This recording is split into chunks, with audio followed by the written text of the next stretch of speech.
நீங்க உங்களுடைய சேல்ஸ்ல எப்படி கோல்ஸ் செட் பண்றீங்க? ஸ்மார்ட் கோல்ஸ் செட் பண்றீங்களா அப்படின்றத ஒரு முறை செக் பண்ணி பாருங்க. எஸ் அப்படின்னா ஸ்பெசிபிக்கான கோல்.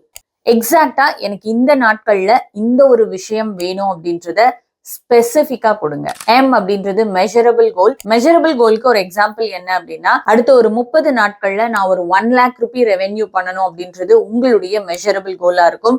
ஸோ ஒவ்வொரு நாளும் அல்லது ஒவ்வொரு வாரமும் நீங்க எவ்வளவு பண்ணிருக்கீங்க அப்படின்றத உங்களால மெஷர் பண்ண முடியும். A for achievable goals. இது எந்த இடத்துல ரொம்ப முக்கியம் அப்படின்னா, உங்களுடைய டீமுக்கு நீங்க கோல் செட் பண்ணும்போது அச்சீவபிளான கோல்ஸ் கொடுக்கணும். அதிகமா கொடுத்தீங்க அப்படின்னா அவங்க டிமோட்டிவேட் ஆகிறதுக்கு வாய்ப்பு இருக்கு. ஆர் ஃபார் ரிலேட்டபிள் கோல்.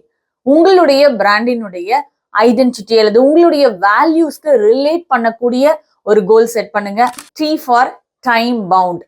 இத்தனை நாட்களுக்குள்ள இந்த ஒரு விஷயத்த செய்யணும் அப்படின்றத டைம் பேஸ் பண்ணி ஃபிக்ஸ் பண்ணீங்க அப்படின்னா உங்களுடைய கோல்ஸை உங்களால அச்சீவ் பண்ணவும் முடியும் அண்ட் அதனுடைய ப்ராக்ரஸை மெயின்டைன் பண்ணவும் முடியும். உங்களோட பிசினஸ்ல நீங்க செட் பண்ணிருக்கக்கூடிய ஸ்மார்ட் கோல் என்னன்றத கீழே கமெண்ட்ல மறக்காம ஷேர் பண்ணுங்க.